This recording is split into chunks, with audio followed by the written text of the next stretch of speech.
So moving along, we're going to hold a panel now looking at, we're going from the exciting, disruptive, change the world message from Alex to the regulators. Doesn't that sound exciting, right? We're going to talk about how do we overcome the regulation is a major, major issue for this space. It's been the ongoing theme for crypto for some time. How do we grapple with a completely outside of the box technology that just doesn't fit there's a square peg trying to fit into a round hole of technology. So we've got a jam-packed panel, a bunch of folks who've got some interesting ideas on there. Why don't we just all come out, go Combiz, Michelle, Jason, Tom, and Lisa.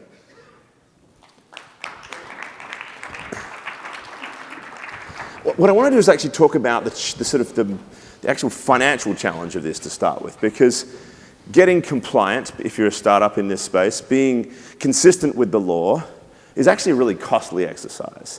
So, in fact, maybe Michelle, since, Ripple has been sort of driving this, you've been sort of dealing with compliance officers for some time. Why don't you talk to us a little bit about what that experience is, and just a very, very brief introduction as well as to what you do for Ripple. How about that? Yeah, certainly. So I'm Michelle Bond. I'm the Global Head of Government and Regulatory Affairs at Ripple. Ripple is a cross-border payments company, and we are changing the way money moves globally by using the power of blockchain technology. And I would say compliance is absolutely at the core of our business. Our company is not consumer facing in any way. All of our customers are actually banks and payment providers. So these are all the financial institutions. And given that they are financial institutions, these are heavily regulated entities. These are entities that have very extensive AML and KYC requirements. These are entities that are used to having regulators even, sitting in-house at times. So that's something that we're heavily, focused on. Ripple itself actually is also regulated. So we have a New York State Department of Financial Services BIT license, and we're regulated by FinCEN as a money services business. So I would say compliance is really part of the everyday of what we do. And yes, it's absolutely a costly exercise, and it's something that we're really focused on. I mean, how can you give us, without giving away the magic sauce, what sort of burden is it, financially? I mean, the compliance business. So I don't have dollar amounts, right. But it's part of everything that we do. So we have to make sure that we're compliant. We're looking into our customers to make sure that they're compliant, that they're we check them against OFAC lists. We also make sure that they're up to speed on all of their licensing requirements. And the fact that we are our customers are located in over 40 jurisdictions, that doesn't make it any easier because now you have all of these differing regulatory requirements. Because as we all know, the U.S. is very different from a lot of other countries, so it's certainly something that makes the fabric a lot more complicated. So when I hear these sorts of stories, I'm always struck by, okay, so great, Ripple's, you're a pretty well-funded venture-backed firm. You also have raised, you've got XRP, which is worth something. So you've got quite a bit of money, right? So that gives you this unique competitive advantage against, say, a little startup that just has to come up against that massive wall of coming up with the money just to get through the door, right? So I thought, Jason, you might be able to weigh in on this, since you're there talking to startups, talking to government at that space. Again, an introduction just briefly, but your thoughts on how do we grapple this cost element of compliance? Sure. Yeah. So I'm Jason Brett. I'm a former regulator with the FDIC. And I have my own think tank in DC that we founded in June of this year called the Value Technology Foundation. And it works on both open and closed blockchain systems, cryptocurrencies, everything, and looking to make sure that Congress and regulators understand that there are legitimate people working in this space and get through some of the regulations. The first thing that occurs to me, Michael, is that when I was a regulator at the FDIC, very often community banks would have this challenge. So sometimes the regulators would work to have less of a compliance burden on the smaller organizations. But another solution that can work too is for, whether it's the American Bankers Association or the ICBA, is to group the community banks together and offer a service, sort of a compliance as a service that can be spread. So for instance, every new company maybe spends $100,000 and they add up to $1 million that can then pay for a service that might be provided to all 10 of the quote unquote community crypto banks. And that's one of the ways I think that is going to need to be addressed, because you are going to need a strong compliance solution, because there's two issues going on here. One is we don't even know exactly what the firm regulations are. So the money you're spending, we don't even know. That might change the next day. And in fairness to Michelle and Ripple, you can spend a lot of money in DC and still mess up. And I will just sort of say out loud, and it was talked about on the Hill a lot, that Facebook didn't do the best job this year with all the resources they could have. Still got a lot of egg on their face from some fumbles that they made. So it's not only important to have the funding, but it's important to have the right people and the right strategy. And I would say to be willing to work with the regulators and to understand what they're looking for. They're not looking to stop you from doing business. They're looking for you to check the box. But the biggest thing of all, and I think you could probably speak to this too, Thomas, is this idea of, the regulators want you to check a box, but they're not going to tell you how to do it. So that's up to us in the industry to figure out. That cue there, Thomas, do you want to weigh in on that? Yeah, so what he's talking about in particular is a kind of a thorn in what we call VASPs or exchanges, their side, right? It's called the travel rule. So exchanges in the past, all they had to do was just do maybe some blockchain analytics, but they would just accept the address kind of as is. Now the exchanges actually have to send that customer information along with every transaction and receive it. So all of that is part of this record-keeping initiative undertaken by FinCEN and under the BSA Act. But this is a huge technical challenge in terms of how do you actually verify what is an exchange versus a hardware wallet or any kind of different business model. So I think cooperating with different types of entities, and from regulators all the way down to the exchanges themselves, to build out a proper solution is critical. And it's time sensitive too. Right. Yeah. So what you're alluding to there is this, a much more collaborative process, right, between the regulators who are setting these rules. And we hear all the time that, US government policymakers, they hold up this high ideal that they want to protect consumers, they want to maintain the security of the financial system, but they also want to maintain innovation. They understand that, so they say that, you need to create the right space for innovation to bloom. But, that story just gets completely distorted sometimes. So how do we bring both sides together? And I think, Lisa, since you're actually sort of looking to run for Congress, so you are running for Congress, what as a policymaker would you bring to the table to try to bring both sides together and get a much more collaborative approach to regulatory change? Well, as a business owner, I advocate a free market approach. Free market is the birthplace of innovation and disruption, and that's exactly what blockchain is and represents, and that's exactly why we're all here this week at CES. So in advocating that, let's face it, our current representatives, our elected officials, the majority of them are not familiar with modern business, they're not familiar with modern technology, and they aren't advocating for it. We all watched the Facebook hearings. So with keeping that in mind, what does that type of regulation look like? And I think it has to be balanced. It has to be an ideal sort of regulation. It's the bear on the leash that we have to maintain and control. And it's, of course, protecting the consumer, but it's also making sure to allow for a space for innovation to flourish and not be a roadblock to entrepreneurship in and of itself within this industry. Okay, and Combiz, you're also, engaged at that level. Yeah. What sort of advice do you bring to startups, but also to government to try to, you're formerly at Deloitte, you've had this role. What do you do to bring a collaborative approach? Sure. So I'm Combiz Abdolrahimi. I currently work at Deloitte. I was a former regulator working with Treasury, the White House, the Senate as well, advising on sort of what the regulatory frameworks would look like to enable these innovations, to achieve mission impact at scale. Now at Deloitte, I advise governments, federal, state, local, international, as well as companies on looking to sort of adopt, accelerate these emerging technologies, whether it's blockchain or AI, and sort of, again, to achieve that mission impact at scale. I would say that part of the problem, I think, when we started this panel that you talked about, which was the cost element of compliance, it's pretty exorbitant. I mean, we get, again, we advise not only governments but businesses, and so they come to us and they're like, we have this amazing business case, a phenomenal solution that's going to, empower consumers. It's going to make business better. It's going to make government better.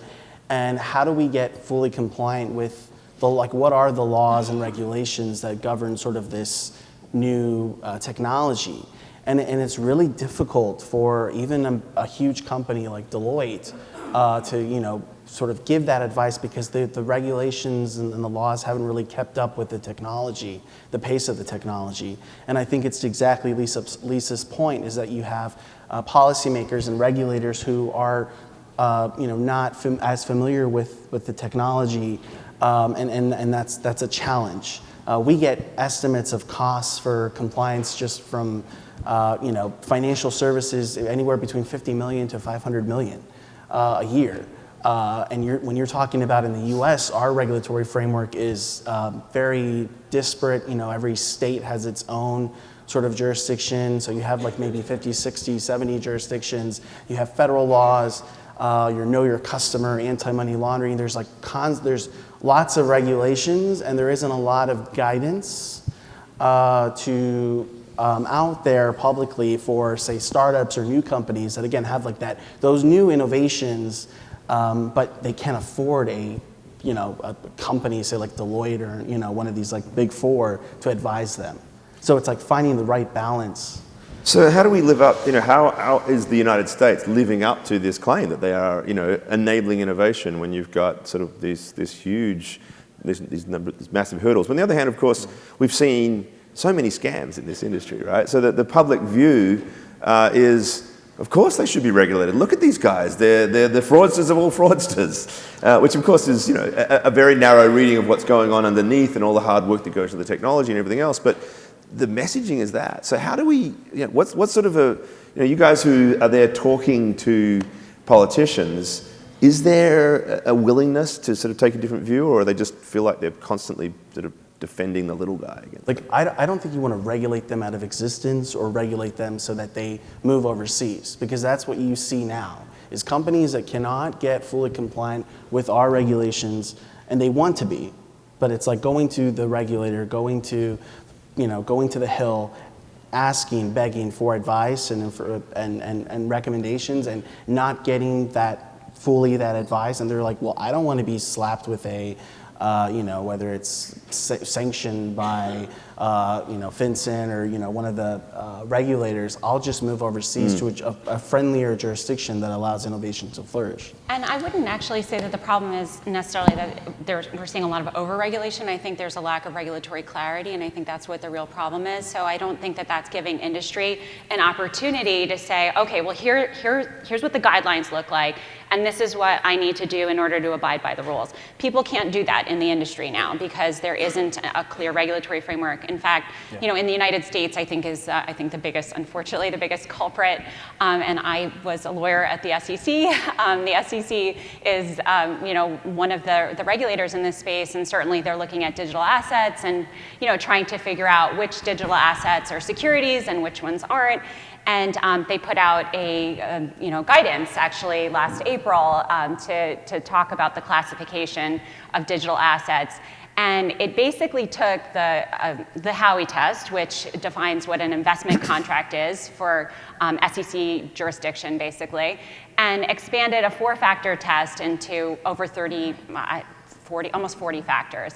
Wow. And that's tough. I mean, that makes it really hard to try to figure out, well, is this or is this not going to be, more likely to be a security or not, and that makes it very difficult, Which is just so difficult for the end user, right? So my bakery, Sin City Cupcakes, we were the first bakery in the Las Vegas Valley to accept Bitcoin. And we were all excited about it because Nevada released a couple of years ago that they weren't going to be taxing cryptocurrency. And so we were like, cha-ching, let's go ahead and accept it. And we literally called the AG's office here in Nevada, and we were like, so what do we need to do, right? What do we need to do? How do we implement it? And they were literally like, what are you talking about? So we like send them the link, and we're like, you guys said it's legal, like this is what we're doing. They had no infrastructure and no response in relation to what does actual implementation look like on the back end as bakery owner, right, as the business owner. And so we just made up our own rules, which is what entrepreneurs do, right? We figured it out. Do you guys remember the Airbits wallet? That's what we used. We used an Airbits wallet as our very first wallet to accept Bitcoin with the bakery because there was no guidance, no clarity. It was just, here's the message on some obscure federal website that this is now allowed. And that was it. And actually, the industry is trying to come up with their own approaches. So like, for example, the Crypto Ratings Council was created, and they said, you know what? The regulators aren't getting this right. We're gonna fill that gap, and we're gonna determine what is and isn't a security and decide what to list. And it was mainly the exchanges that had come up with a framework. So certainly, the industry is trying to step in.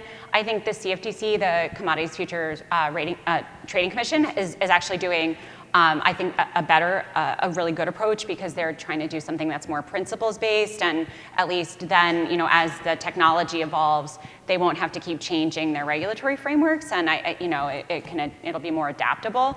So that's kind of what the CFTC is looking at, but it's definitely a challenge. And internationally, I would say though that there are regulators that are doing a great job in getting it right. So Combiz, you referenced this, this idea that this is a very mobile technology. It's a mobile industry, a mobile community, and open source communities, the technology basically resides nowhere in many respects, right? So the idea that I can just pick up and move somewhere else becomes more attractive in that environment. So I don't know, maybe Jason, you can weigh in because you've been looking at this from the perspective of China and what it's doing in terms of all of its research. How real is the threat to the United States that this technology just basically gets picked up everywhere else?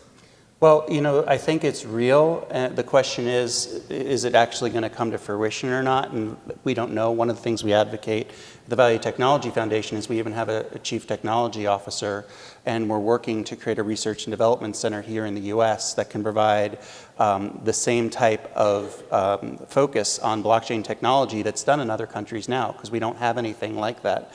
If you take a step back and you think about the idea of the Chinese wanting to do a digital currency, what's important is, as regulators and in policy, we have to think one step ahead. So let's say China next week, you're all over it, and CoinDesk announces that they've launched the digital currency, that it's out there.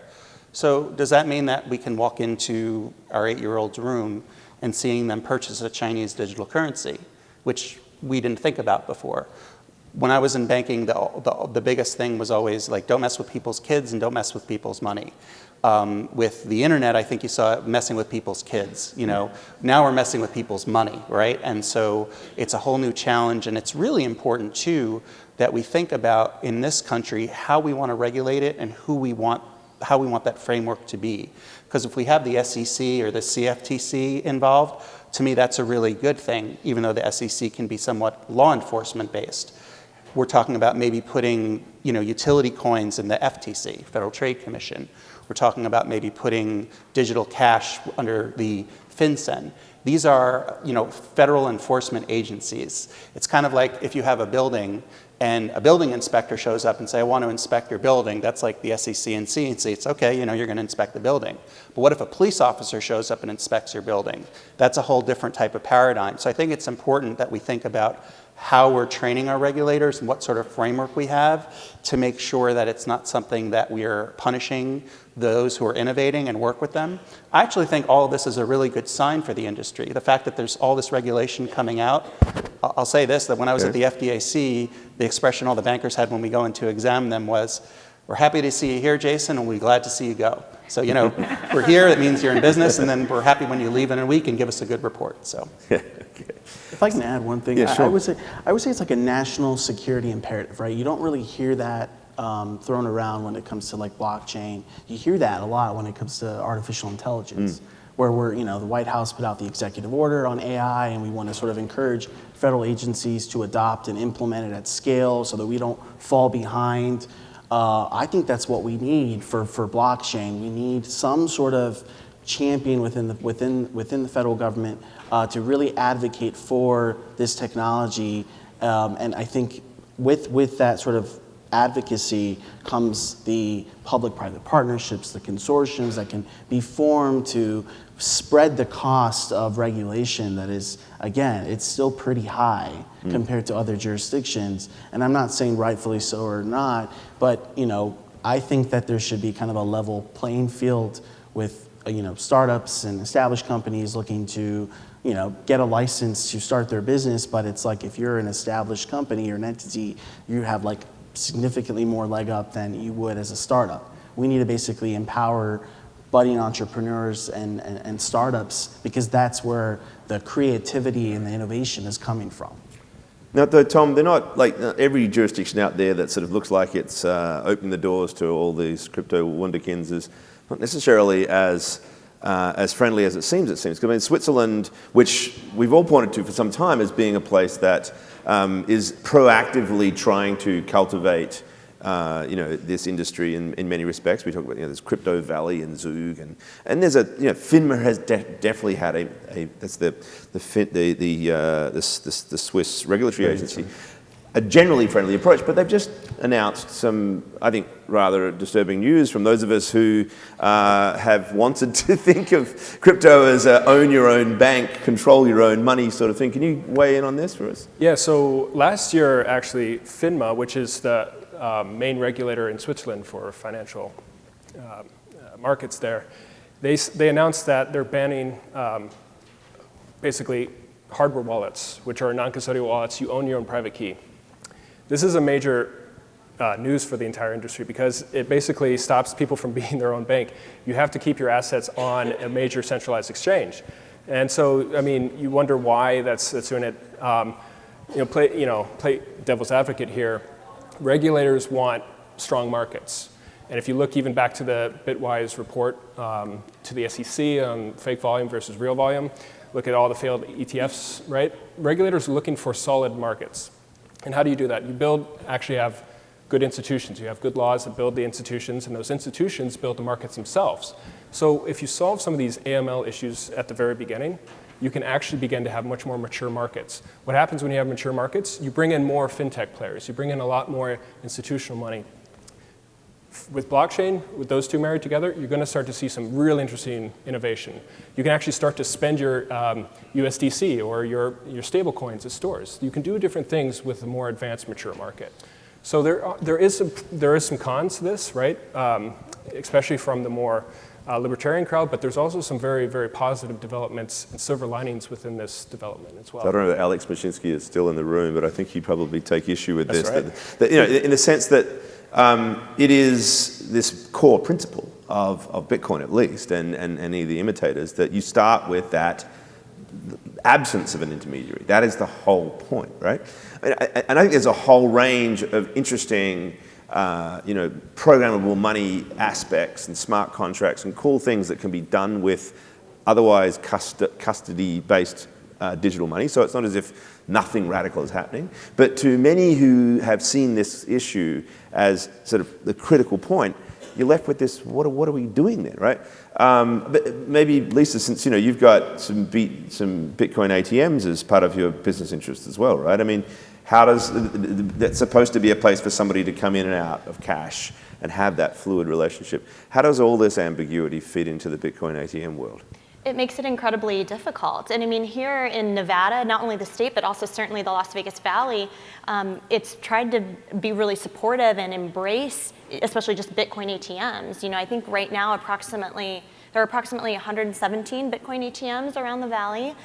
18 months ago, there were like 60. So we're seeing this increase in people wanting to be supportive of blockchain and cryptocurrency. But the state of Nevada came out and they said, well, of course, regulation. So you need to make sure that you're in compliance, right? And so that's the know your customer, that's making sure that you have identification on everybody. And And as a result, you have some of these ATMs and these transmitters that were specifically designed to not have to have your driver's license scanned onto it, right? That's why people were using these ATMs in the first place, which lends itself into that other side of, is there money laundering going on? There's, all these other issues. So you're seeing a divide in just the ATM community where some people are saying, well, they haven't even given us what a clear definition is of how we're supposed to be utilizing these ATMs. They have 2 distinct Nevada statutes right now under NRS, and one is related to if you are a money transmitter and there's an exchange going on within the machine, then you have to be compliant with KYC and all this other stuff in AML. However, if you only either store it or there's a one-way transaction where it's like accepted in, but it's not gone back out to another wallet address. Now you're just holding it, and now you are treated as a trust under NRS, which is not subject to all the other regulations. So which one is it, right? Where do people fall in line? And so you have people deciding upon themselves where they fall, and I don't think that should be our place, not if we're gonna get sanctioned for it or get fined for it. And that's just clear. Nevada. And that's just Nevada. Yeah, exactly. That's just Nevada. The lack of clarity. A place that knows about money, though, yes. And too, what I think is really important, and hopefully Michelle will back me up on this, is this is someone who's running for Congress talking about all this. I don't think there's anybody like that in Congress now. They want to understand it. Most of the time, we spend most of our resources when we're on the Hill.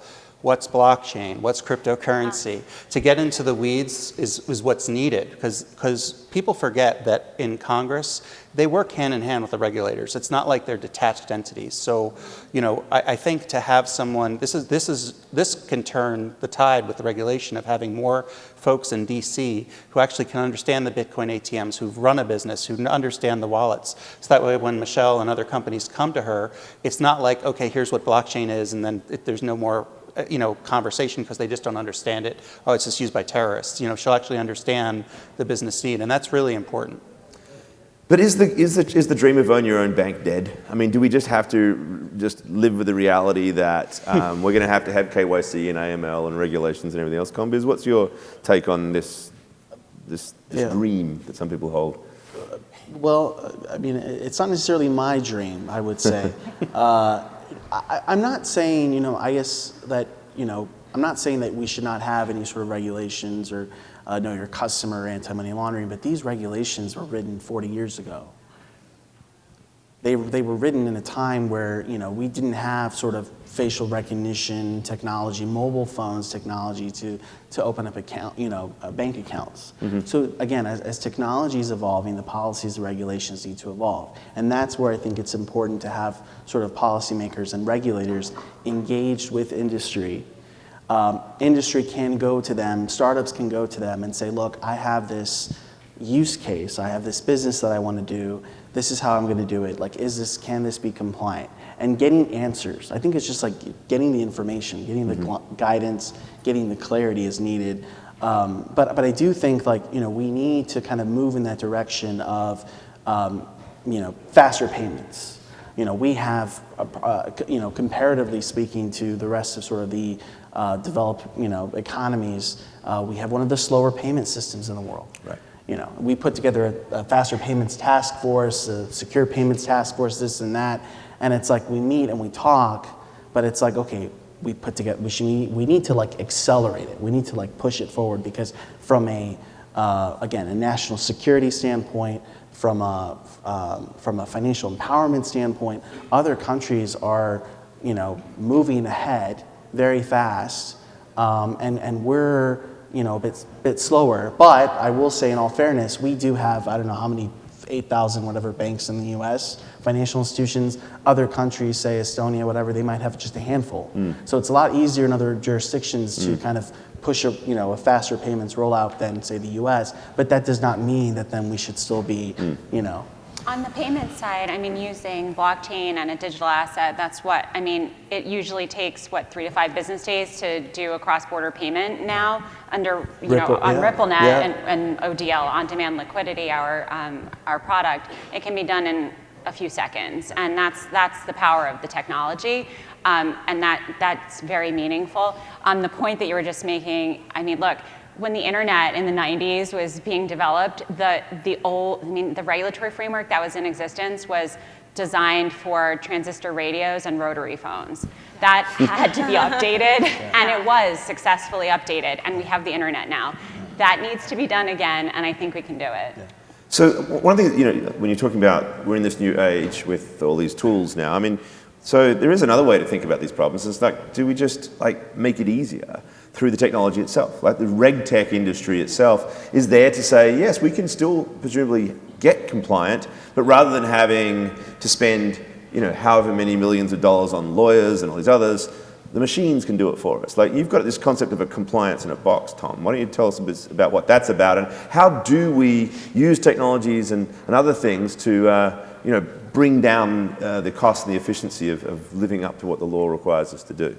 Well, as been discussed in this panel, a lot of these laws were written, 40 years ago, even in the 30s. But modern technology has really come a long way to help that facilitate those kind of compliant requirements. Cloud infrastructure makes basically it redundant. It's a virtual crashless computer. Cloud technology, any kind of API technology, any types of, even blockchain technology itself can be applied to RegTech itself. So the technology is there. Actually, that's not much of a problem. What is there is the governance, it's the business models, and actually the cooperation. Our businesses, do they want to comply? A lot of the directors from the original exchanges don't necessarily want to comply, so it becomes a very difficult problem even just to have a regulation or a kind of RegTech in a box kind of solution, because a few lines of code won't solve something like the travel rule. There's going to be some really interesting interoperability issues with that. So that's a human problem. That's not necessarily a few lines of code or even AI can even solve.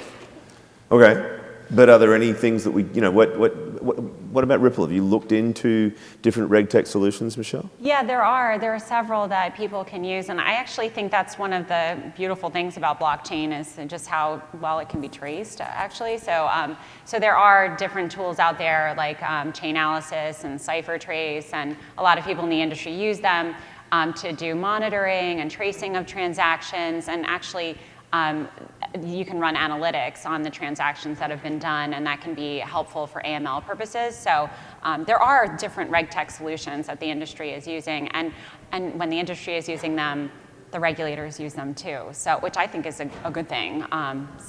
Yes. Yeah, that's absolutely true. As a regulator at the FDIC, you'll see these, whether it's sensitivity to market risk or whatever you're measuring, if you see that solution come across and you're familiar with it, you can just check the box and understand what it is. I think that it's really important that we have a company like Ripple that's taking the lead in terms of helping to create what kind of regulations can be used. When I was at the FDIC, the concern we had was when these large banks came together, like Wachovia, Wells Fargo, it would take 3 to 6 months if one of them, if the Wells Fargo we know today would fail, to figure out what everyone's deposit insurance was. So my first blockchain use case that I brought to the FDIC was, why don't we use this to trace people's customers' deposits and make the banks use some sort of blockchain technology so we know on a Friday this is what everyone has, because no one's going to wait 3 to 6 months, to get their money once a large bank like that does fail. There was they do those systemic risk reports for the really large banks. One of the reports was 100,000 pages long to go through. 100,000 pages. So there's an opportunity for RegTech. Whoa. One way to get to sleep, I think that's guaranteed sleep tool there. And if I can add one thing. So I think blockchain as the value of blockchain in sort of regulatory compliance and RegTech is like enormous, and you can use, say, blockchain-based systems for KYC validation. So the reason for like the exorbitant costs of compliance is that financial institutions, money service businesses, payments companies, they have to constantly verify and validate that know your customer AML information and data. Sometimes it's even done manually. It's not like there's not like a digital process. With blockchain, you can essentially validate that information. The validation component use case of blockchain, you could use that, and it could lower. It'll lower costs. But I would say this, is like, say if you're a financial institution and you're using a blockchain or an AI-based KYC system, say you've developed it in-house or you've got, what's that authority to operate look like? Where do you go to, if you have a regulator, an in-house, banking regulator looking that you're using this, latest technology tool, they're going to have a lot of questions, So again, it's like getting the regulators maybe comfortable or sort of, more engaged with the clients or the customers that are adopting these sort of innovative technologies. Because they